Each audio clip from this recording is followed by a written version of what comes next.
Hello dear student, इसके पहले वाले क्लास में हम लोगों ने चैप्टर का एक देखा था कि कौन कौन से चैप्टर हम लोगों को क्लास 10 में करना है। और हम लोगों ने इलेक्ट्रिसिटी को स्टार्ट किया था, तो इलेक्ट्रिसिटी का इंट्रोडक्टरी हम लोगों ने देखा था। वहाँ पर इलेक्ट्रोस्टैटिक्स के बारे में हम लोगों ने चर्चा की थी। अब मैंने आपको बताया कि इलेक्ट्रिसिटी में बेसिकली यहाँ पर हम लोगों को करंट इलेक्ट्रिसिटी के बारे में पढ़ना है। तो करंट इलेक्ट्रिसिटी जो है उसके बारे में हम लोगों को क्लास 10 के पोर्शन में पढ़ना है। इलेक्ट्रोस्टैटिक्स का सिंपली एक इंट्रोडक्टरी हम लोगों को ध्यान रखना है। तो हम लोग देखते हैं करंट इलेक्ट्रिसिटी।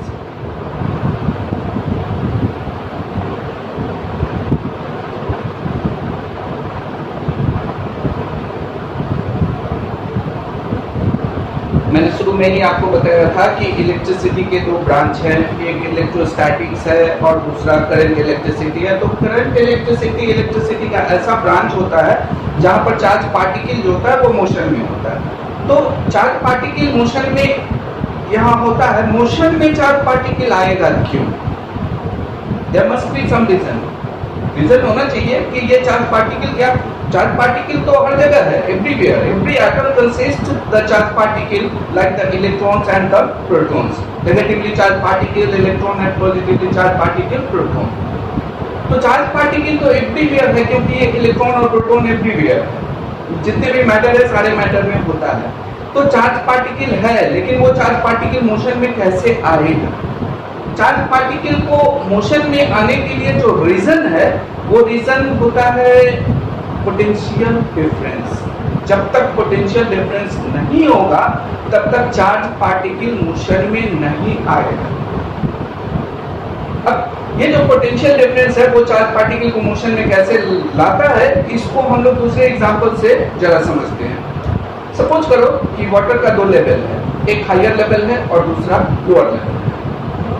ये हायर लेवल और लोअर लेवल के वाटर को अगर हम लोग कनेक्ट कर दें तो वाटर जो है वो हायर लेवल से लोअर लेवल की ओर फ्लो करना शुरू कर देगा और वाटर का एक करंट बनेगा। यानी यहाँ वाटर करंट हुआ, वाटर मोशन में आ गया और उसके मोशन में आने का रीजन है लेवल में डिफरेंस। आप सोच के देखो, यदि ये दोनों वाटर सेम लेवल पर हो और आप इसको कनेक्ट कर दो, क्या वाटर फ्लो करेगा? नहीं करेगा। The water will not flow.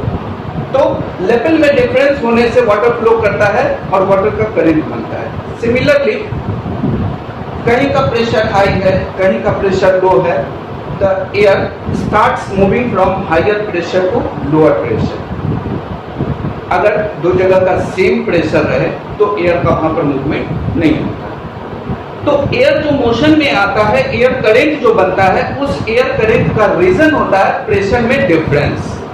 जैसे लेवल में डिफरेंस हो तो वाटर करंट बनेगा, प्रेशर में डिफरेंस हो तो एयर करंट बनेगा। सिमिलरली अगर पोटेंशियल में डिफरेंस हो तो इलेक्ट्रिक करंट बनेगा। यानी इलेक्ट्रिक करंट जो होता है चार्ज पार्टिकल मोशन में तभी आता है जब पोटेंशियल डिफरेंस हो। आप एक सेल ले रहे हैं, सेल के पॉजिटिव टर्मिनल से दो वायर लेकर के आप बल्ब को जोड़ दो, बल्ब विल नॉट ग्लो, क्योंकि आपने उसके दोनों एंड को सेम पोटेंशियल के साथ जोड़ा है। अब उसी बल्ब को आप एक पॉजिटिव टर्मिनल से जोड़ दो और एक एंड नेगेटिव टर्मिनल से जोड़ दो, तो बल्ब जो है वो ग्लो करना शुरू कर देगा और बल्ब के थ्रू करंट फ्लो करने लगेगा। यहाँ पर आपने पोटेंशियल डिफरेंस अप्लाई किया और जैसे पोटेंशियल डिफरेंस अप्लाई किया तो पोटेंशियल डिफरेंस के अप्लाई होने के साथ ही वहां क्या हुआ कि इलेक्ट्रिक करंट का फ्लो स्टार्ट हो गया, यानी चार्ज पार्टिकल मोशन में आ गया। तो चार्ज पार्टिकल जो मोशन में आता है उसके मोशन में आने का रीजन होता है पोटेंशियल डिफरेंस। जब तक पोटेंशियल डिफरेंस नहीं होगा तब तक चार्ज पार्टिकल मोशन में नहीं आएगा और इलेक्ट्रिक करंट नहीं हो सकता है। ये पोटेंशियल और पोटेंशियल डिफरेंस के बारे में सबसे पहले हम लोग देख लें। हालांकि एनसीईआरटी में जो स्टार्ट किया गया है तो पहले करंट के बारे में इंट्रोडक्शन है, फिर इलेक्ट्रिक सर्किट के बारे में है, लेकिन सबसे पहले यहाँ इलेक्ट्रिक करंट के लिए ये जानना जरूरी है पोटेंशियल और पोटेंशियल डिफरेंस। तो सबसे पहले हम लोग ये देखेंगे पोटेंशियल और पोटेंशियल डिफरेंस में क्या अंतर होता है, क्या है ये।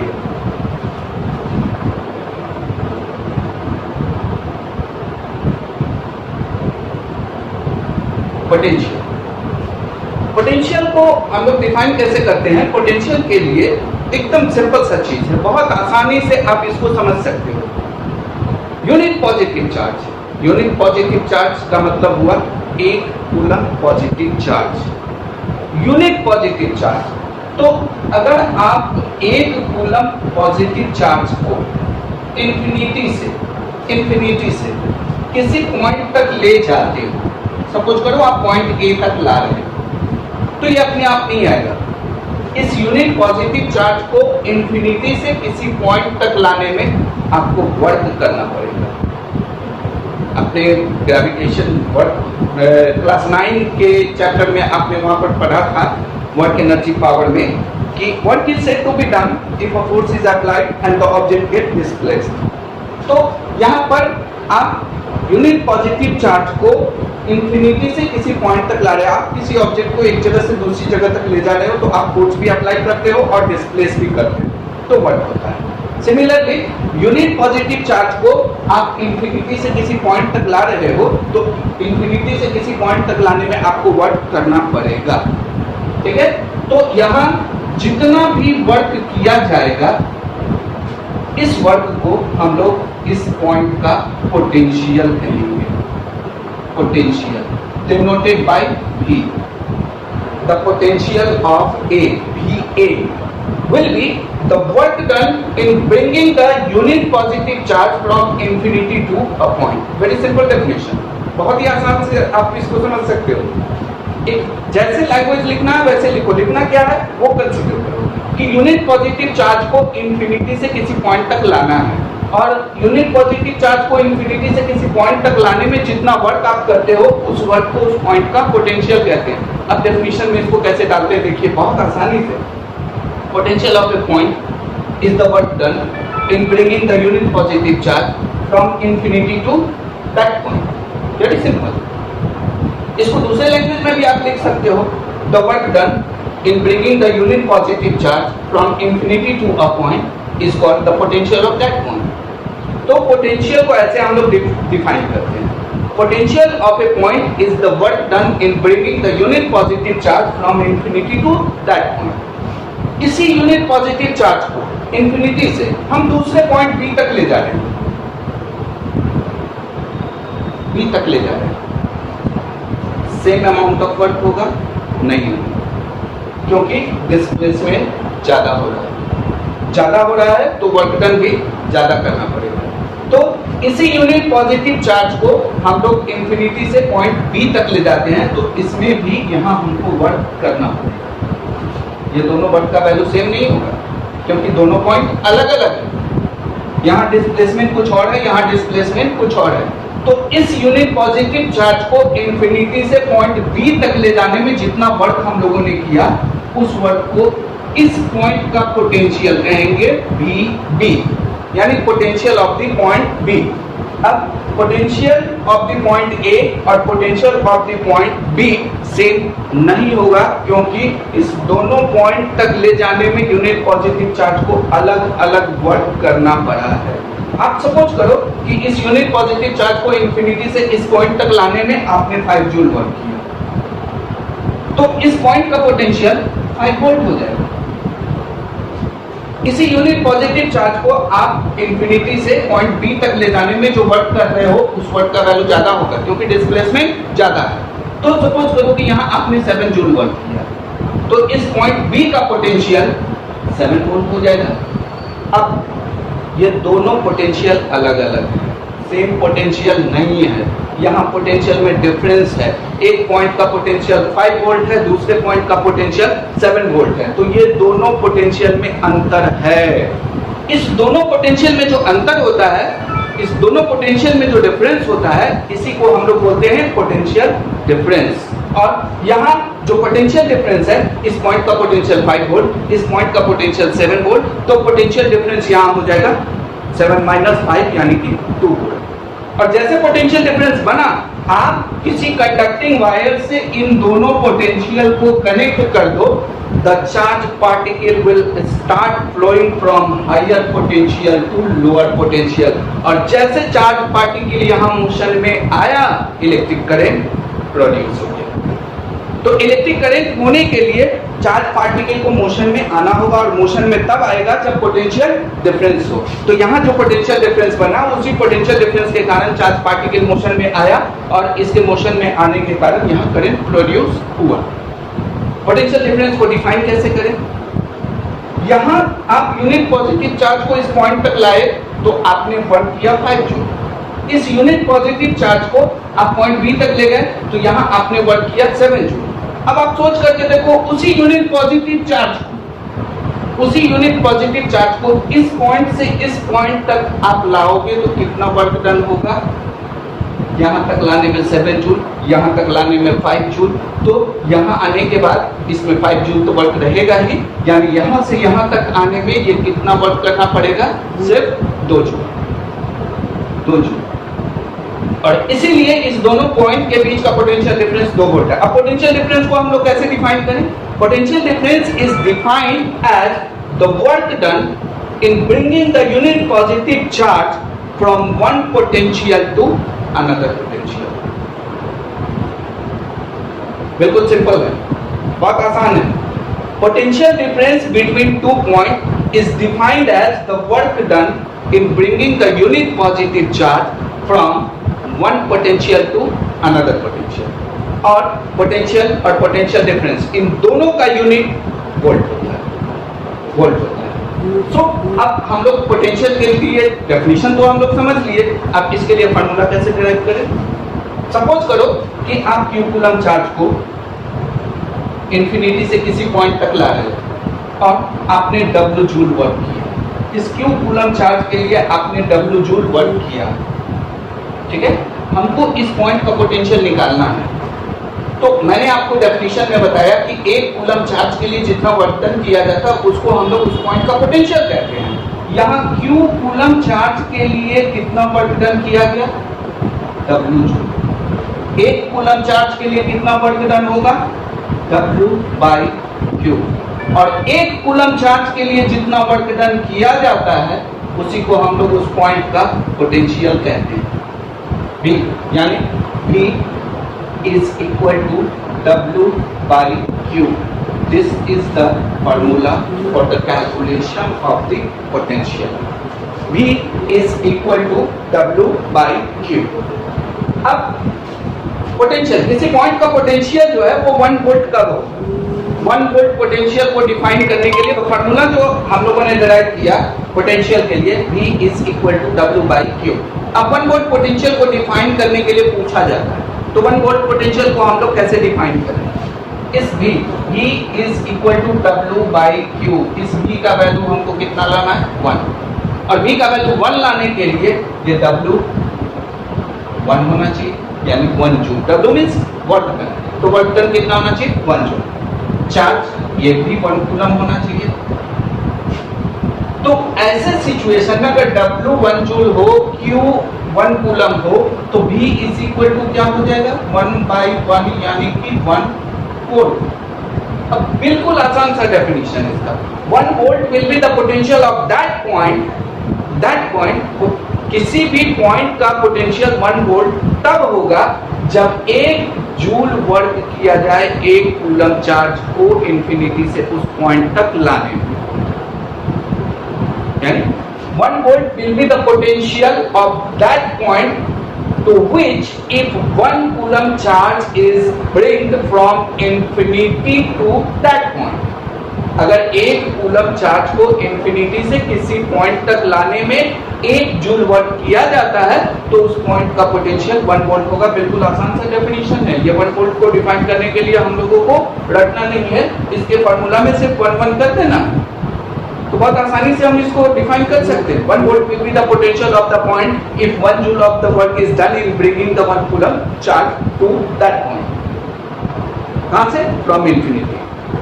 From infinity।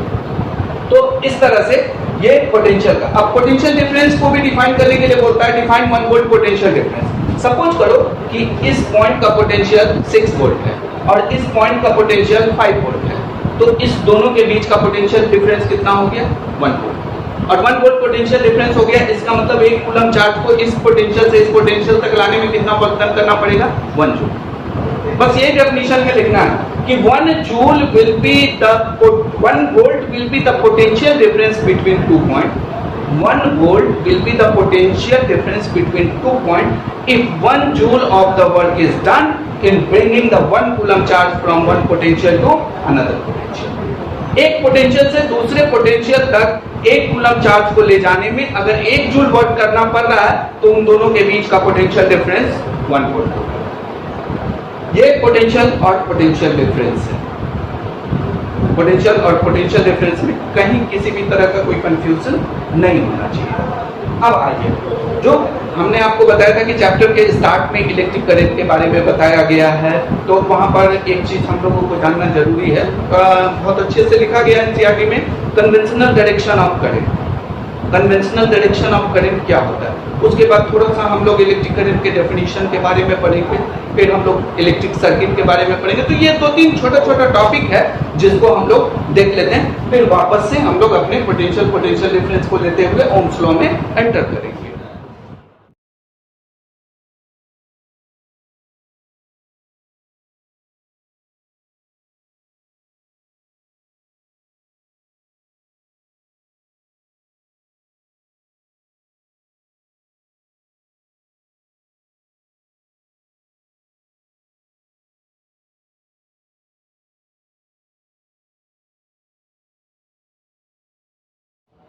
Conventional direction of current. Conventional direction of current में हम लोगों को ये जानना है कि कन्वेंशनली करंट का डायरेक्शन हम लोग क्या लेते हैं।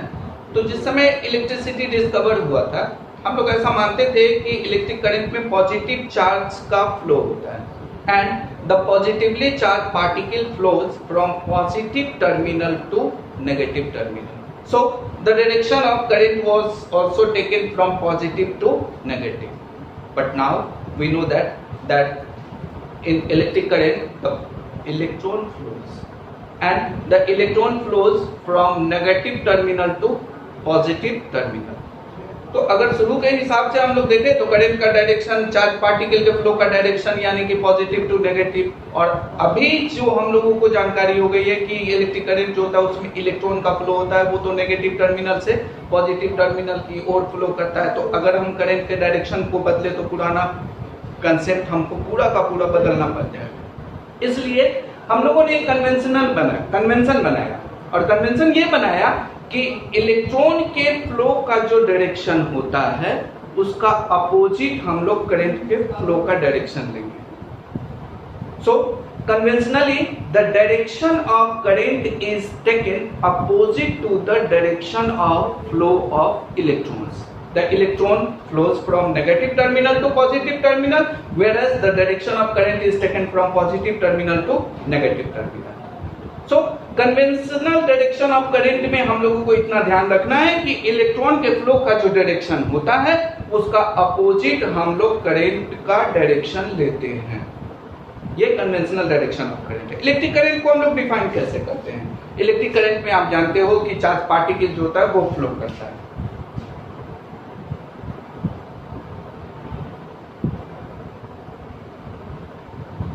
इलेक्ट्रिक करंट में चार्ज पार्टिकल फ्लो करता है। तो सपोज करो कोई कंडक्टिंग वायर है और इस कंडक्टिंग वायर से चार्ज पार्टिकल फ्लो कर रहा है और चार्ज पार्टिकल फ्लो कर रहा है तो इसका जो क्रॉस सेक्शनल एरिया है, इस क्रॉस सेक्शनल एरिया से, क्रॉस सेक्शनल एरिया ये बोलते हैं, ये एक स्केच है तो इसको ऐसे अगर हम लोग कट कर देते हैं तो ये एरिया जो होता है ये क्रॉस सेक्शनल एरिया होता है। तो किसी कंडक्टिंग वायर के क्रॉस सेक्शनल एरिया से हम ऐसा मान लेते हैं कि t सेकेंड में q कूलम चार्ज फ्लो कर रहा है।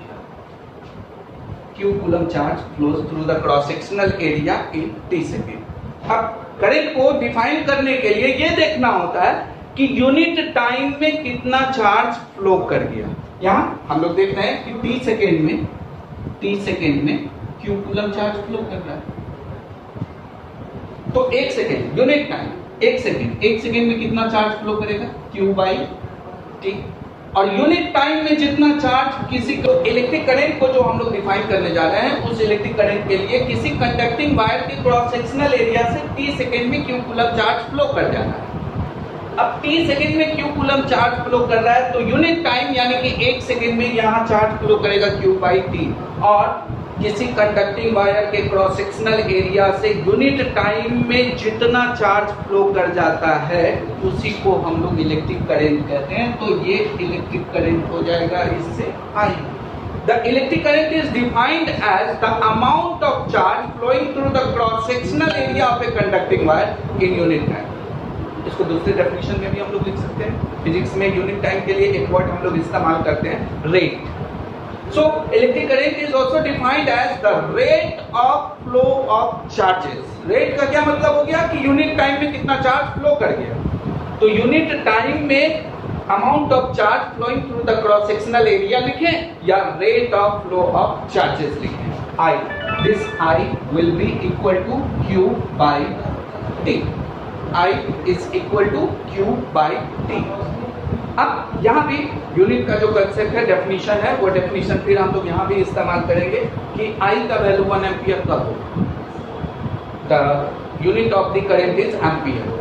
करंट को हम लोग एम्पियर में मेजर करते हैं। तो I का वैल्यू 1 कब होगा, जब Q 1 हो जाए, T 1 हो जाए। मतलब कि इस क्रॉस सेक्शनल एरिया से, इस कंडक्टिंग वायर के क्रॉस सेक्शनल एरिया से यदि 1 सेकेंड में 1 कूलम चार्ज फ्लो कर जाता है तो इस कंडक्टिंग वायर से current 1 ampere. 1 ampere will be the current through a conducting wire if 1 coulomb charge flows through its cross sectional area in 1 second। यदि किसी कंडक्टिंग वायर के क्रॉस सेक्शनल एरिया से 1 सेकेंड में 1 कूलम चार्ज फ्लो कर जाता है तो उससे करंट का वैल्यू 1 एम्पियर होगा। बस इतना ही हम लोग इसमें करेंगे। फिर नेक्स्ट क्लास, जब हम लोग नेक्स्ट लेक्चर जो होगा उस नेक्स्ट लेक्चर में हम लोग इलेक्ट्रिक सर्किट देखेंगे और इलेक्ट्रिक सर्किट के बाद फिर ओम्स लॉ के बारे में वहाँ हम लोग पढ़ेंगे। मतलब हमारा चैप्टर धीरे धीरे अब आगे बढ़ रहा है। तो हम अपने तीसरे क्लास में आपको ये बताएंगे इलेक्ट्रिक सर्किट, और छोटा सा चीज़ है इलेक्ट्रिक सर्किट, और बेसिकली वहाँ पर हम लोग ओम्स लॉ के बारे में पढ़ेंगे जो इस चैप्टर का सबसे इम्पॉर्टेंट टॉपिक है। उसको बहुत ध्यान से हम लोग पढ़ेंगे।